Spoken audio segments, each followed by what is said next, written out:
Ferdy Sambo minta dibebaskan di kasus pembunuhan berencana Brigadir J. Sumber, CNN Indonesia. Mantan Kadif Propam Polri Ferdy Sambo memohon kepada Majelis Hakim Pengadilan Negeri Jakarta Selatan agar membebaskannya dari tuntutan pidana penjara seumur hidup dalam kasus pembunuhan berencana Nofriansyah Yosua Huta Barat Brigadir J.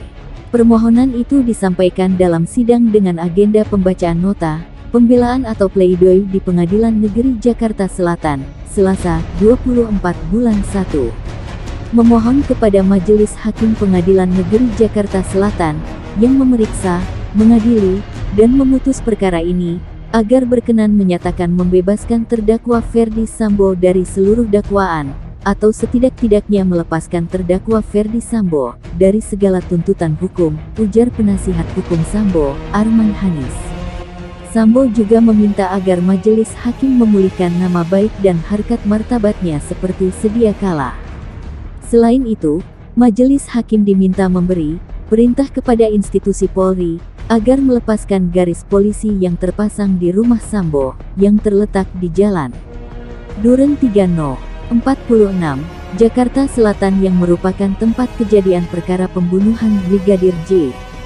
Lewat nota pembelaan, Sambo menegaskan sejak awal tak pernah merencanakan pembunuhan terhadap Brigadir J. Menurutnya, peristiwa itu terjadi begitu singkat dan diliputi emosi mengingat hancurnya martabat dirinya dan sang istri yang menjadi korban pemerkosaan.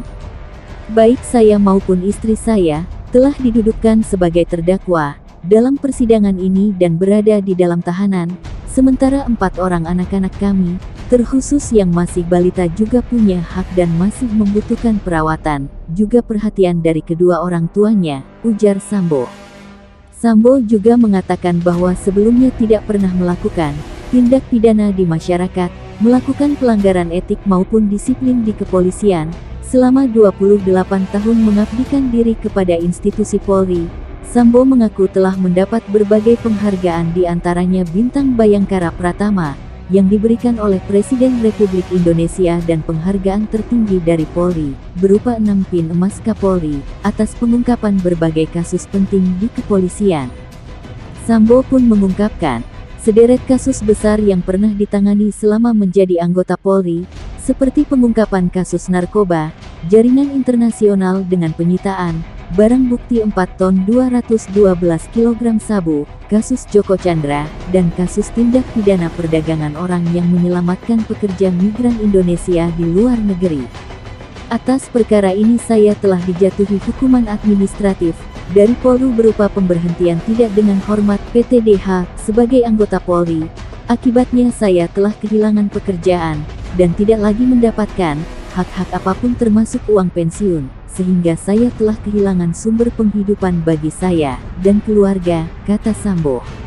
Oleh karena itu, Sambo meminta agar majelis hakim memberikan keputusan yang adil berdasarkan hukum dan penilaian yang objektif atas fakta dan bukti yang telah dihadirkan di persidangan. Jaksa Penuntut Umum (JPU) menuntut Sambo dengan hukuman pidana seumur hidup lantaran dinilai terbukti melakukan pembunuhan berencana dan menghalangi proses penyidikan kematian Brigadir J. Sambo dinilai jaksa terbukti melanggar pasal 340 subsidiar pasal 338 junto pasal 55 ayat 1 pertama KUHP. Selain itu, Sambo juga dinilai melanggar pasal 49 junto pasal 33 Undang-Undang Nomor 19 Tahun 2016 tentang perubahan atas Undang-Undang Nomor 11 Tahun 2008 tentang informasi dan transaksi elektronik junto pasal 55 ayat 1 pertama KUHP. Majelis Hakim yang mulia, dalam satu kesempatan di awal persidangan, bahkan penasihat hukum pernah menunjukkan sebuah video viral di masyarakat yang menggambarkan prosesi eksekusi mati terhadap diri saya sebagai terdakwa. Padahal persidangan pun masih berjalan dan jauh dari putusan pengadilan. Nampaknya berbagai prinsip hukum telah ditinggalkan dalam perkara ini, di mana saya duduk sebagai terdakwa. Tidak dapat saya bayangkan bagaimana saya dan keluarga dapat terus melanjutkan dan menjalani kehidupan sebagai seorang manusia, juga sebagai warga masyarakat, dengan berbagai tuduhan keji yang melekat sepanjang perjalanan hidup kami.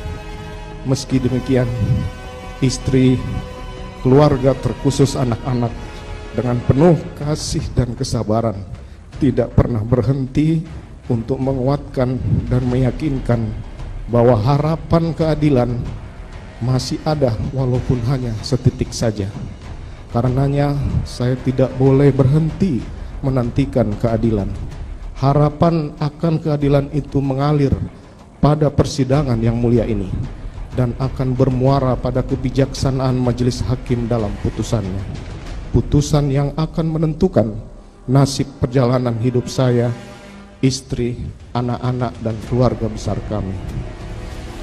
Majelis hakim yang mulia, jaksa penuntut umum, dan penasihat hukum yang terhormat, hari ini tepat 165 hari saya berada dalam tahanan untuk menjalani pemeriksaan perkara ini. Berada dalam tahanan berarti kehilangan kemerdekaan dalam hidup sebagai manusia selama ini. Saya menikmati jauh dari berbagai fasilitas, kehilangan kehangatan keluarga, sahabat, dan handai tolan. Semua hakikat kebahagiaan dalam kehidupan manusia yang sebelumnya saya rasakan sungguh telah sirna, berganti dengan suram, sepi, dan gelap.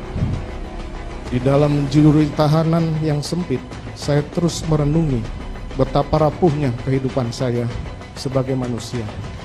Tidak pernah terbayangkan sebelumnya kehidupan saya yang begitu terhormat dalam sekejap terperosok dalam nestapa dan kesulitan yang tidak terperikan. Demikianlah penyesalan kerap tiba belakangan, tertinggal oleh amarah dan murka.